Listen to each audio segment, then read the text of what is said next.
Invitational. We're getting ready for our third match of the day. Should be a fun one. Michigan State B entering the ring here. They're going up against the Iowa State Cyclones here. Ace 007 and Pix are opening battle. Ace on the Game & Watch, Pix on the Pyra Mythra. Yeah, and I imagine this one's going to be quick one way or another. You know, really wanting to see this Pix pushing the pace on the Mythra more than anything else, because that is what needs to happen to get around all of this Game & Watch spam, all of this Game & Watch projectiles. You know, the last thing you want is to really take this battle to the air with those, you know, huge juggles that Game & Watch can put out. Last thing you want to deal with is all of those, you know, bacon strips, those buckets, anything like that. Not for today. Just want to close that distance and try to rack up that damage. Ace so far doing a decent job of managing that space, but for now, maybe an opportunity for Pix as they're going to turn onto the Pyra, and Pyra's damage output is just too strong. That sword covers too much space, and down goes the early stock off of Ace 007. That was a clean juggle and follow-up right there. Sends them all the way to the top rope, and there's no chance that one's going to live with the amount of power that Pyra is packing. Now, back to the Mythra, looking to just continue to rack up that damage. Good grab leads into a great up B. That's not a move we see a whole lot on stage, especially in a combo like that. But they're used wonderfully. Adds on a bunch of damage. And Ace really struggling to find an entry in on these quick movements, these hard committals that Pix just keeps throwing out. Very difficult for Game & Watch to get in on the sword, but when they do, they might have a good opportunity here. Side B, back to stage. Pix able to make it back. Forward tilt. Gets parried once more, and Ace will just opt to back away, but the damage is already being chipped on here. 63% dealt very quickly, but there's the answer Ace was looking for. A quick forward tilt from center stage will kill the very light Mythra, and now an even stock count once more. Well, I mean, hey, Game & Watch does have those deep pockets. Getting the mix-up, getting every move out there is so important, you know, just because they have so many different options, because they have, you know, so many different things that are viable that they can go to in any scenario. I think it's so important on Game & Watch more than any other character to try to figure out different mix-ups and different ways of doing things just to continue that mental game and never allow your opponent to really have that download. Having those mix-ups so important on a matchup like this because, like you mentioned, those different options that you can kind of cycle through. On a character like Mythra, they can be so punishing, right? If you get a read on a mix-up or on the lack of mix-ups. So something to keep note of as this series goes on. But both players up in the red percent, but Game & Watch, one of the lightest in the game, will absolutely die to the splash box of that up B. I mean, when you only have one game, you know, 1-3 stock to really try to figure it out, to get the read down, playing that mental is so important. Now though, Pix, 1 stock up. Ace, the James Bond, the spy, trying to find the sly way in at 10%. Down airs all the way down, does not catch him though. Not going to be able to find that early stock. Ooh. Now the juggles, those tilts into the aerials, all the way into the air at 42%. An early switch to Pyra, wants the extra weight, wants that extra heavy damage here at the high percentage they're at. Needs to find their way in. Down smash, not going to catch anything, but down air from Pix will. The up air, or the up tilt as it was, adds in a little bit more. Side B catches just on the very edge there. Forces Ace all the way off the stage. Going to have to find the recovery onto the ledge. Uses the down air to make sure that they have that low recovery. Back on stage now. Dash attack on Bacon on the edge. Can't linger there for too long. And the dash attack sends Pix away. 0 stocks apiece. No one's taking an extra percent reset into the next one. Big opener, though, for both of these schools. Could really use that early edge. Up B, another up air. Air dodged around, though. Now a grab comes through for Pix. Pix with stage control. Ace, they got to find a way back on stage right now. Ace looking up B once more into the up air. They have to be very careful here. They are in the red, and this is Pyra. That sword is so dangerous. So many quick options to cycle through. Maybe a chance here. Up B continues to land. These roll behind up Bs, the get out panic options are continuing to chip away, but you have to wonder how much time they will actually buy because the juggle game of Pix has been very strong. And speaking of, keep the Game & Watch above you, and the up tilt will take care of the rest with Pyra. Down goes one member, and Michigan State have the lead. That's just, it's just so huge. keeping that Game & Watch in the air. Don't let them touch the ground. Don't let them get that stage control. No chance that they can get those huge juggles with those up airs. Instead, it's the Pyra. Just keeping it going. Up tilt, into up tilt, into up air, and then to death through the ceiling, especially on something like PS2 where you have those platforms to play off of. You can't script it better. And it's so strange to me because you would normally think it's Game & Watch. He's got so many ways down. He's got that down air that's very hard to contest. He's got the air dodge, and that down air will beat a lot of options. But so well spaced and so well timed by Pix in that series, throwing out those up tilts, hiding underneath the platforms, timing those jumps to get aggressive, saying, okay, you haven't done anything yet. I'm the faster character here. Let me throw out that up air and get the job done. So Pix, they take the opening series. They have one stock remaining here in a very close battle, and one that both these schools could really use because their records right now, both teams are at one loss. Iowa State 0-1. This is their second game of the day, whereas MSUB 1-1 right now. So a win could help propel them closer to that playoff spot, but a loss starts to put them closer to being on the playoff bubble. Yeah, we're far enough in these Swiss play at this point that you really got to start worrying about your record more than anything else. How much you winning, how much you losing, how much you taking away. And here, MSU, you already have MSU A performing really, really well. If they want to get two teams in, you're going to have to get through this pretty stacked state squad here. These Cyclones already playing well. Early on here, though, Catboy on this Sephiroth having a bit of a hard time getting in against this speed that Ace is bringing. A lot of speed that Mythra can bring. If they're able to weave around that sword, they can do a lot of damage on a tall hitbox like Sephiroth. On the flip side, Sephiroth's kill power ever present in a matchup like this. But right now, it's the speed that is the differential. Catboy really struggling. They're already almost up to 100% right now. And meanwhile, on the flip side, still looking very dangerous is Pix. Right now, Pyra switched to, goes for the down air. Still not enough quite yet. Throws out the side B. Both players, I feel like, playing relatively safe here at these high red percents. Yeah, I mean, if you're Pix, you really have to play safe. You can't risk losing the stock. It's the only one you have to try to make extra progress. Does grab a stock off of Catboy. So Pix in a much better position now. Good grab. We've seen them have great follow-ups. They continue to have great follow-ups. Moving this Kingslayer off stage, moving Catboy into a disadvantageous situation and trying to keep them, in the side of the stage where Sephiroth really can't use that extra range, that extra area to find too terribly much advantage. Catboy going to recover this stage without too many issues. Side B goes out. No way to close in on that platform, acting as a little bit of a ceiling for a protective bunker. Catboy now gets Pix into the air, but that won't last long. Platform again continuing to work well for Pix. Pix is so clean just on how they're moving around the stage and on how well they're using these platforms. Great, being very careful here. Back air is going to come through, though. And now maybe a chance. Catboy trying to take the stock. Pix back to the stage. And now maybe an opportunity here for Pix to make something happen, but he gets grabbed instead. Forward air. Another upbeat back to the stage. Down air comes through, and there's the follow-up into the back air. Down goes Catboy to their last stock here. And Pix has put in so much work. They might be working on borrowed time, but already a substantial lead built up for Michigan State. Keep in mind, if Pix wins this, they get that percentage reset. They keep the stock back at 0. No progress will have been made from this match. It doesn't matter how high the percentage gets. It just matters for the kill. But finally, there it is, coming through the stage, stabbing high and flying with it. Catboy does manage to get out of this one with one stock still to their name. So while the stock differential may be 2, the person differential is still 4-4.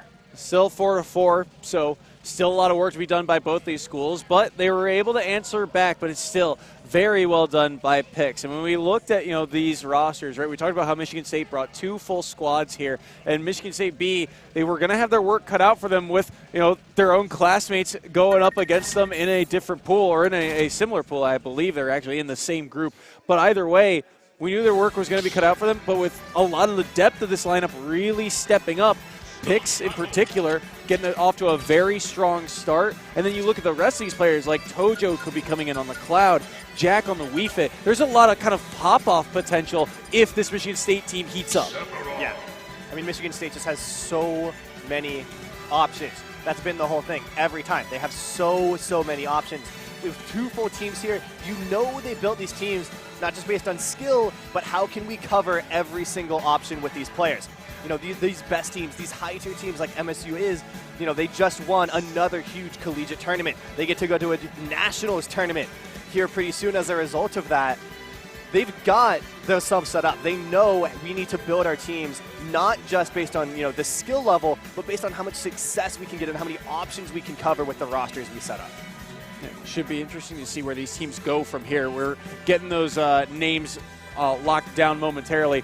Catboy going to be holding on to 1 stock here towards the end, and that Sephiroth, again, kind of a difficult matchup, right? With the fact that, you know, you can get outsped by Mithra in that instance, but the power of Pyra helps clean up those stocks, and yet, at the end of the day, dropping those 2 stocks feels very rough, right? Because Sephiroth is another one of those characters that it feels like if they get clicking, they can absolutely just explode a lead. But you got to get to that point, and now you're already going to be entering this match with only 1 stock.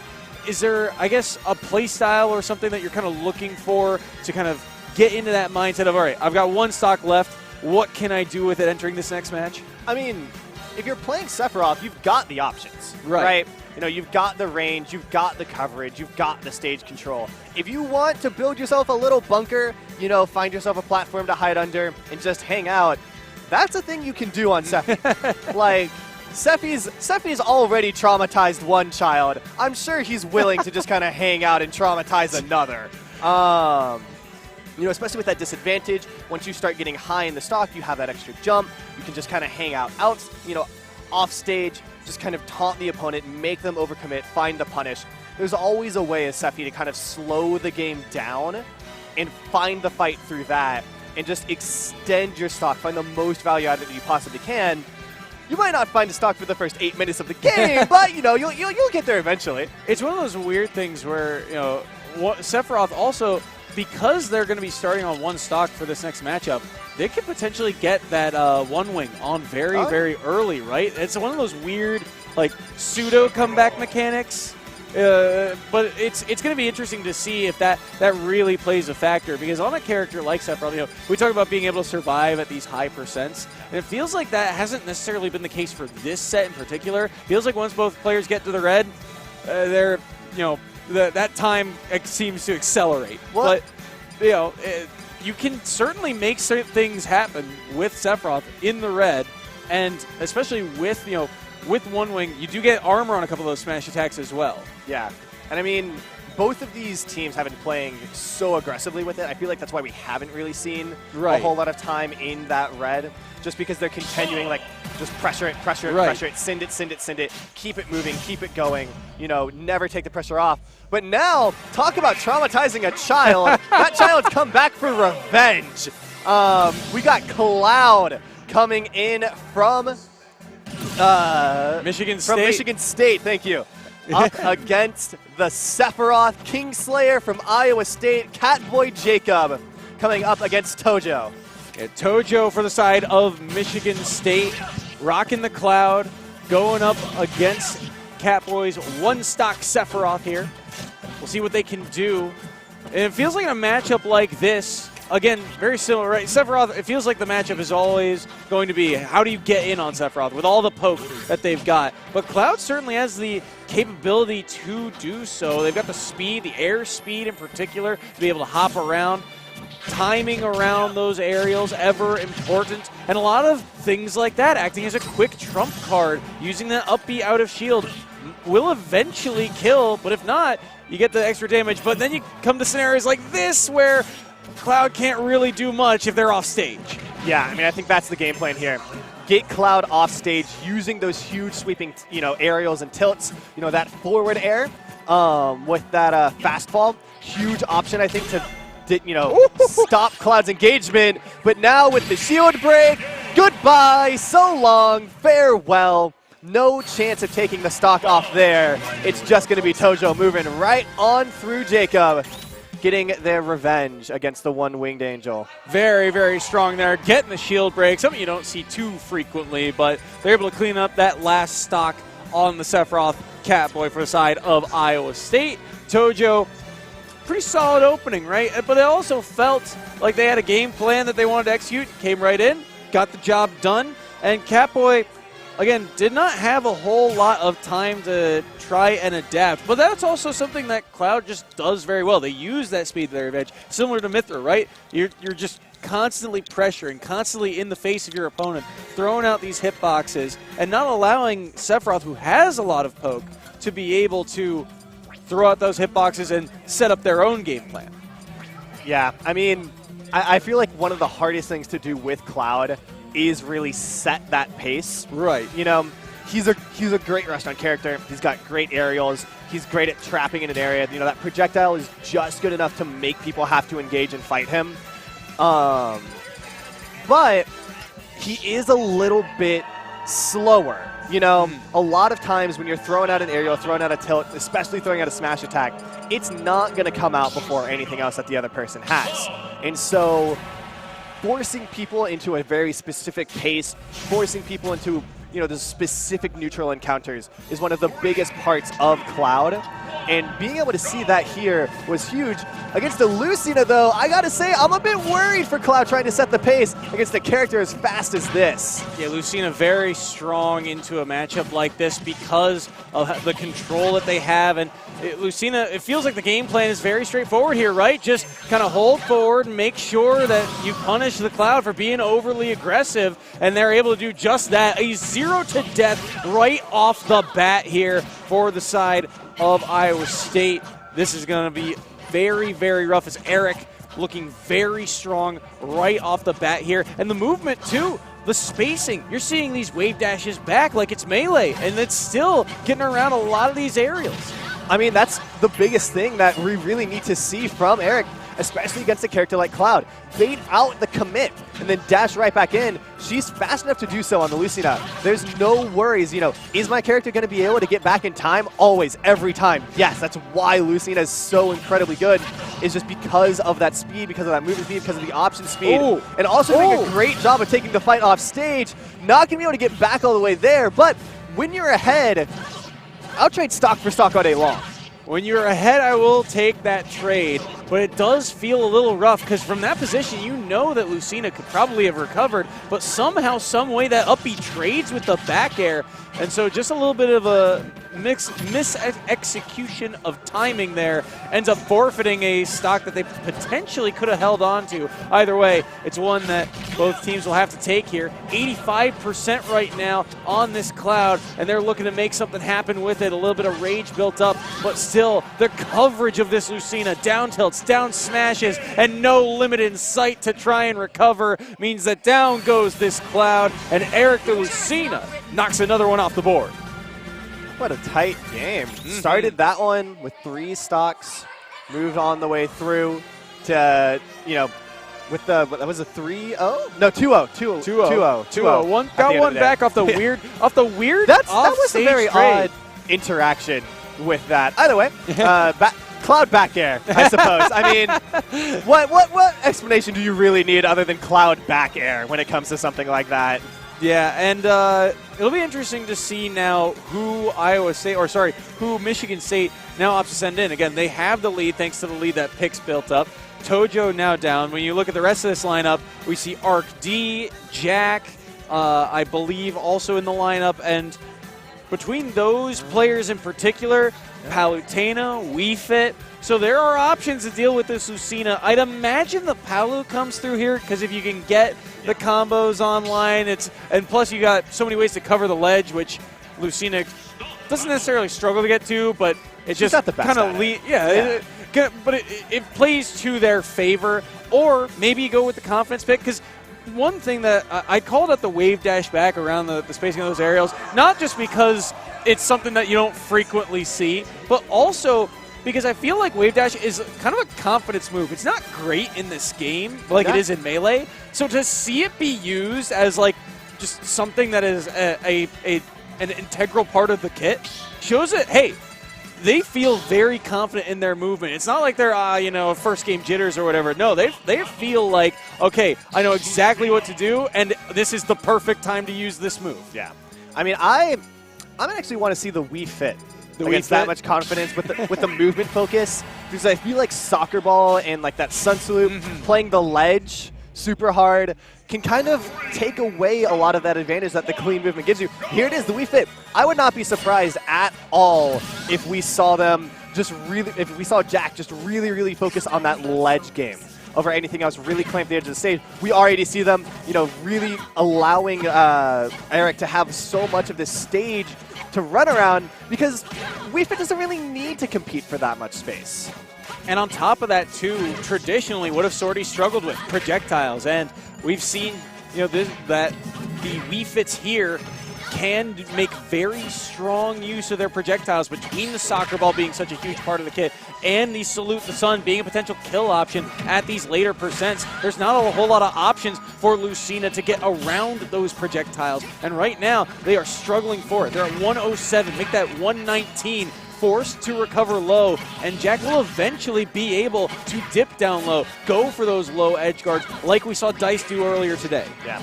And I really like Jack consistently, those tiny charges up of the Sun Salute. They're forcing Eric to really, push themselves in, take that time, not kind of start out on the ledge and catch their breath, which keeps the momentum timing on their side. When they're deciding when every encounter happens is huge, especially coming off of a ledge just like that. And that's exactly what we said, is we fit around the ledge. They've got their options. They've got their space. They take away so much of the movement that Eric's really been putting forward, and they're just so much safer than I really think anyone else might have the option to. Oh, counter there, not coming through. We fit up B, not triggering it.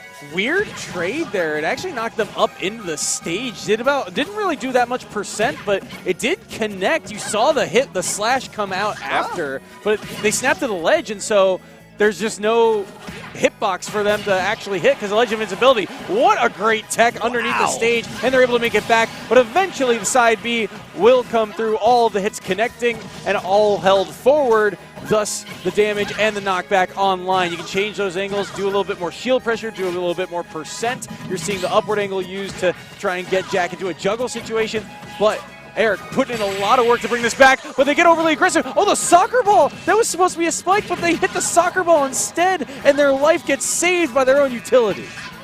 Talk about a game of inches. Good Lord. The most random interactions happening during this match so far. We've seen back airs that go through up Bs. We've seen soccer balls from the same player getting rid of spikes. And now Eric running for the comeback. Huge side Bs over and over coming through. Barry not finding the options that they want. Jack here, they have 108. They need to get out of this one with a stock on the board. Meanwhile, Eric, if they get this one, again, they reset, they keep it going. They maintain that momentum on their side. They just have to find their way in. When the combos have been hitting, they have been hitting. But Jack has the yoga pose. They've got the arm in the air. They've got the perfect hitbox that they need. And at 140 off on the edge of the stage, they're not coming back from that. Clean game there on, just getting it out just barely from themselves. I usually don't say clean when it's that close, but the issue was when either player had advantage, it was clean. Either player ran their game plan to perfection. I really do feel like that ended up just being kind of an outlast rather than like a true difference maker really ever coming through. Yeah, a war of attrition between these two players, and at the end of the day, Eric did a very good job of bringing it back close, because it did feel like the early game, very much so, Wii Fit side of the projectiles were starting to land. They're keeping this Lucina off stage. But Eric's adaptability made that very dangerous late. And at the end of the day, they're sitting at, 130-ish, 140-ish on last stock there. And Wii Fit, strong aerials across the board. Eventually, you'd think one of them is going to land, which is what you ended up seeing, that forward air connecting on the outside of the stage. Hard to play perfect at that level for that long, especially against a Wii Fit. When you're playing War of Attrition against a Wii Fit, that is just so difficult to ask, especially for a Sortie who traditionally struggles with that type of playstyle, with that hitbox. The Swordies can play War of Attrition very well. They can just say, okay, I'll outspace you, I'll work my way back. Works well against Brawlers. But with that trump card of Soccer Ball coming through, with that trump card of the Salute the Sun, and especially knowing that eventually they're going to have to approach against a Wii Fit who's going to have Deep Breathing online, it feels like, again, that hourglass suddenly is the gap's a little bit wider and the sand is starting to come through a bit faster. Yeah, I mean, I really did just like seeing both players run their game plan exactly how they wanted to. Like, that's the big thing. I feel like how they started with 3 stocks, I truly have no clue who would have won that one. I don't feel like either of them really had a true download, a true book read ready to go. I don't feel like either of them like ever truly set up, oh, I know exactly what's going to happen here. I've got the flowchart. Let's run it through. I feel like both of them, when they got their first step in, when they wanted to run their game plan, just ran it perfectly. Right. No notes. But every time ended in a kill, every time ended in a huge combo, every time ended in a huge gain in percentage. It just never really got full momentum either way. But this time, hold up. Is that a Piranha Plant I see? That is indeed a Piranha Plant. That's going to be Fly for the side of Iowa State stepping in here on the Piranha Plant. One we don't frequently see in Piranha Plant. We've had some mixed results, especially at the collegiate scene with Piranha Plant. Either the Piranha Plants tend to struggle, or they are absolutely absurd in terms of the numbers they put up. So we'll have to see which type of player this Piranha Plant ends up being. As right now, they're keeping things pretty close here right off the bat. Jack is up to 80% here. But one of the things I feel like is difficult about this matchup in theory is that Piranha Plant, true to their kind of origin, plays like a Venus Flytrap. It's dangerous when you approach this character. But Wii Fit has the projectiles to play at a distance if they so choose. But the down B outright is just going to take the kill. Only 86% taken in that sequence too. And down goes another member of Michigan State.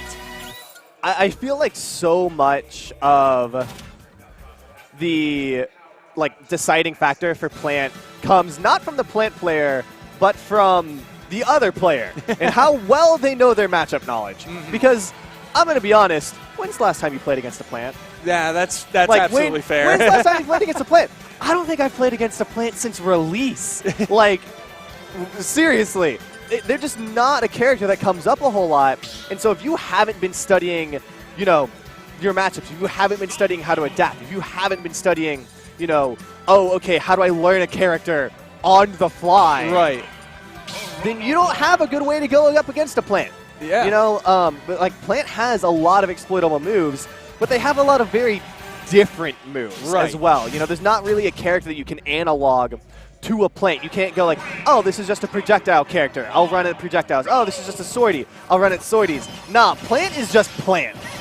Yeah, and that playstyle is very unique and very difficult to kind of master on the fly, especially in a scenario like this, playing on stage for the first time. So we'll have to see how the Palu adapts. This is Arc D stepping in for the side of Michigan State on the Palutena, trying to find a way to shut down this Piranha Plant. Huge down B there. You saw the potential punish coming through on that forward smash, but the trigger was pulled just a bit faster by Fly, and now Fly trying to get out of this corner here. They've eaten a lot of percent. They're at 130 right now, but Piranha Plant is heavy, but not heavy enough to survive that. They jump right into the up smash, and that covers just about everything that he could have done in that scenario, and that's the first stock off the board. First stock off the board, trying to see if they can run their way back into it. Arc D here on the Palutena, doing such a good job with this stage control, with this range, and I love all of these aerials coming through. Their big focus right now is just how do I keep Plant on this ledge more than anything else. Plant's got a great recovery, so it's not the easiest thing in the world. They got a great recovery, and they've got a lot of options off of this ledge. But they are playing against a Palutena who, probably one of the best characters in the game at ledge guarding specifically. Right now, very close duel All of these stocks very important. Oh, that up smash. Oh, the lingering hitbox. Wasn't sure if it would connect, but they're going to get the up air off the back of it, chase them up to the sky, line them up and knock them down, and down goes stock number 2 of this Piranha Plant Fly, trying to make something happen here. 97% on this Palutena. Can they get the stock here? Forward throw, Poison Cloud used, another neutral B, and the Batui will take it. I gotta say, chase down off of up smash has to be one of my favorite plays in all of Smash. Such an explosive play. There, though, we're seeing Plant pull out one of those different moves that they bring to the table, one of those huge mix-ups with that, chain ball, that spike ball, and now that they're in advantage, they can continue to push it through with those aerials, with all those different mix-ups that people really aren't used to. Arc D fighting back, trying to take them to the sky once again. They've got him off stage. Palutena going ledge guard, not a great place to be if you're the Plant. Huge grab. Is there the follow-up? No, the spacing out of this Plant just a little bit too much. Arc D continuing to put the pressure down. A down tilt keeps them off of ledge. No worries, they can get back. Get up attack gets them on at foot again. The ground right there for them. Onto the platform, trying to get that chain ball out. Takes a bit of a too long animation. It's too slow against this Palutena dash attack.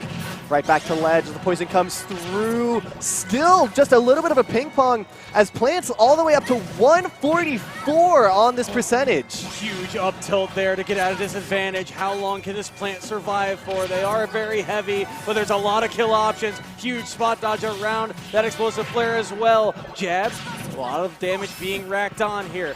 Good upbeat back to the ledge as well. Batui gets blocked out, trying to hide themselves in the Poison Cloud. How do they take the stock? Down B committal. Dash attack, still not enough. He's at 166 right now. Just backing away, buying time. No! But the air dodge gets caught by the explosive flare. It's a 2-stock lead now for the Palutena.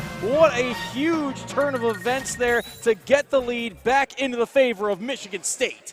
Not only did they get caught by the flare on that ledge, they got caught by the tiniest pixel, the tiniest edge on that flare. It could not have been closer. And yet, Smash is always a game of inches, and never more so than when you're trying to get back onto stage against a Palutena. That explosive flare covering so many options. But I gotta say, the fact that it killed doesn't show, oh my god, explosive flare, huge smash. It shows how long Plant was able to survive there. How long they were just able to keep it moving, keep the DI good, making sure that hitbox, that launch angle always in their favor to just continue and continue and continue and extend every single resource they had to the best of their capability. Yeah, it's going to be interesting to see now who they opt to send in. I believe for Iowa State, I think it's just one likely left. There will be one player left here, and I believe it's going to be Vexel locked in for that final member, the Link player, who's done a fantastic job. If you looked at the Iowa State regionals, they've had very strong results along their kind of region in terms of locals. So likely going to be stepping in here as the anchor role, but we'll have to see. We'll have to wait to see that name locked in. But assuming it is Vexel, they've been getting first at their weeklies, consistently top 10 in those regionals with the prize pools. They bring in a lot of people. Consistently placing well in this region, in this area, and now expanding that to all of Illinois, expanding that outside of Illinois. Who knows? Who knows? And that's one of the things that has been brought up for a couple different collegiate scenes, the experience factor. It's not just playing online, it's showing up to locals and getting that experience, because that is very, very valuable in the SSBU scene, because that's number of hours that you're not just, grinding out some new mechanic, it's hours implementing it. Yeah. And that makes a huge, huge difference in a format like this. The link on screen tells me it is going to be Vexel locked in as the final member, the anchor of the Cyclones here. Can they find a way to get this to the last member of Michigan State? They got to find a way to take 2 stocks off of this Palutena and not take too much damage in the process here on PS2. Yeah, they still have another member of this MSUP squad they got to get through after this one. So those 2 stocks are going to be difficult to take, not just because, you just got to take the 2 stocks and move on, but because you got to keep enough stocks on your own side that you have a chance against the anchor from this MSUB. early on here, Palutena not having the best time, getting beat out by a lot of these projectiles. Arc D struggling to really get in and make use of these huge Palutena aerials that we really love to see from them. And additionally, with the different recovery mix-ups that Vexel has, edge guarding going to be so incredibly difficult. Now as we set up on stage, the projectiles coming out, Bomb not going to be able to connect. Arc D set up on the left side of the stage looking for a way in, but against these bombs and arrows and boomerangs, they're just really not able to find it. Vexel boots the bomb up with an arrow now. Huge advantage state, able to close in and put in a lot of damage. I was going to say, a lot of players have been hanging out on that platform to try and get around the Link bomb, but you are not safe there for long, and Vexel knowing exactly what angle to hit that bomb at to threaten the kill in that instance. But now, look at this, both players trending into the red. Vexel at 98, about to hit 100 thanks to that back air, make that 109. Bomb recovery tech, they read it with the down tilt, are you kidding me?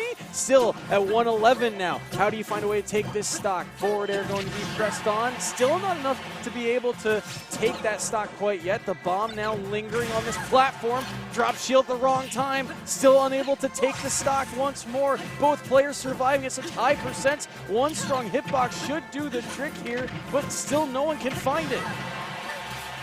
No one can find it indeed. Keep in mind, Vexel needs to keep every single stock, every single resource. Just winning this game with one stock probably won't be enough. Bomb comes out looking for that final hit, not going to do it. Shields too much. Boomerang comes through, but due to the spacing, Vexel is not able to take advantage. Arc D off stage now, nice recovery. Bomb, but doesn't have the launch angle they were looking for. Arc D just continues to build up percentage, build up rage. There's that full rage now. And so any strong hit against either of these players will do it. Finally, up B recovery, goes through the stage to find Arc D, lingers a little bit too long, too close to the ledge, and that will mean death.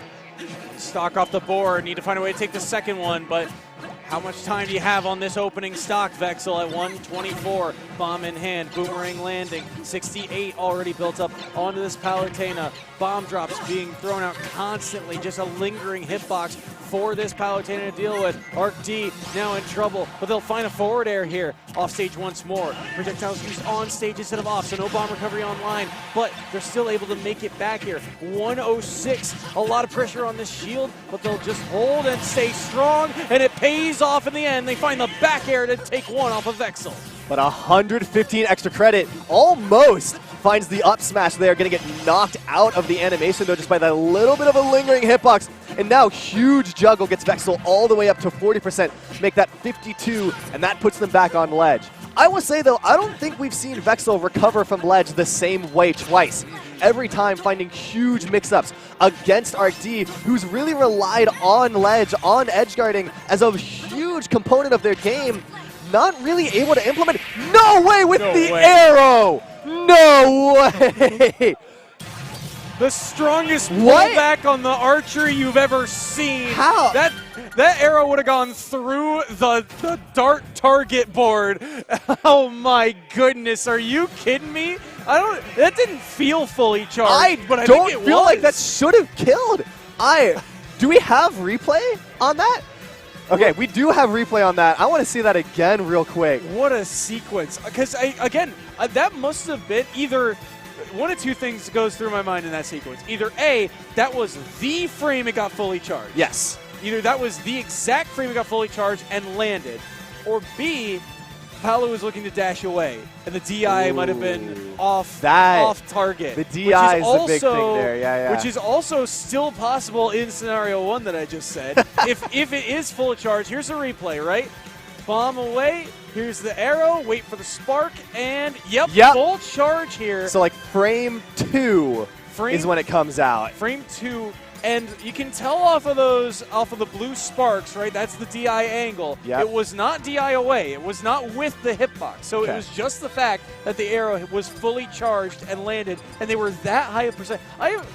When was the last time you saw arrow kill? I don't think I've ever seen arrow kill. Not at a collegiate, not at this level. But no, a frame 2, fully charged arrow with a Palutena at like 140 at the very edge of the stage, just enough to get you a kill. just enough. What a huge stock to take in that scenario too, right? To knock the player off the board, and now Vexel down a stock entering the last match here. These are the final members of these two crews. Yep. And you can hear the intensity. We've got the players basically right next to us. They're practically like right off screen from us. And they are very, very loud and getting hyped for their crews as we're getting the Pokemon trainer for the last member here of Michigan State. Up against Vexel with 2 stocks. I mean, Pokemon trainers are always a full bag, right? You've got the full bag of tricks that you can opt to. But I always feel like the big thing about Pokemon trainers, the level of proficiency between the Pokemon is always very notable. So which one is going to be the highlight here? Will it be the Squirtle, who has to weave around all these projectiles? Will it be the Ivysaur that does such a good job of controlling the pace of play? Or will it be the big, heavy Charizard that's known for getting the kills? I feel like one of the biggest tone setters you can have in these Smash matches against a Squirtle or against a Pokemon trainer is getting past the Squirtle. If you can get past the Squirtle, get them up to a 70% without being at 70 yourself, that's huge. If you can be in advantage when they switch to the Ivysaur, that sets the pace for the rest of the match. Vexel right now was about 18% behind and now evens it right back up, and still no switch off of this Squirtle. They're at 80%, make that 112% against a Link. They were at 120 before they finally switched to the Ivysaur. Finally switching to that Ivysaur, but Ivysaur, again, not that heavy here. Cal, though, looking to make a play, and they will find it, the up air, and that's the thing about Ivysaur, right? All those aerials just so strong, but Vexel will find a way to take the stock back. They get the up smash. It's 2-1 right now in favor of Cal and the side of Michigan State. They're looking for their second win of the day, a huge one if they can find it, but don't count out this Link quite yet. They're looking to chip away at stock number 2 here, unscathed on their final stock in this round of crew battles, but still fighting their way out of the corner. Nair shutting down any combo ability for this Squirtle. It's known for these low percent combos. Just so many trump cards in the deck for both of these players. Yeah, do keep in mind, SkyJ here doesn't need to necessarily win. They just need to outlast. They've got a stock advantage above anything else. And so Cal just needs to, linger out, make the most, continue to build up over time. They don't necessarily need to just find that huge game-winning combo right here, right now on their Squirtle going over aggressive. Oh, the switch into it! They thought they were safe. They were not. Now, back even. Vexel at 50, Cal at 5%. We're right back to it. There's no more outlasting. You need to find the Squirtle combo and need to find it now. We have not seen Charizard today from Pokemon Trainer, and that's because these stocks are being taken so early. Squirtle putting in a lot of work. Oh, reverse it. This is a dangerous spot to be in. He's going to find the first downer, but the up B comes out faster. Huge chance there. Vexel's going to make it back to stage. But how much time does he have? The up B nearly kills. Jump is used. Bomb in hand. Low recovery once more. He got around it. It traded there for a moment, but Vexel, certainly the percent working against them, but this is a lot of damage being racked on. The bombs and boomerangs landing. Here comes the Charizard. This is the deal breaker right now. Maybe a chance. There it is! Shield will take it, and it's Cal to pop off and win this set for the Michigan State Spartans. A true pop-off from Cal, from the Spartans.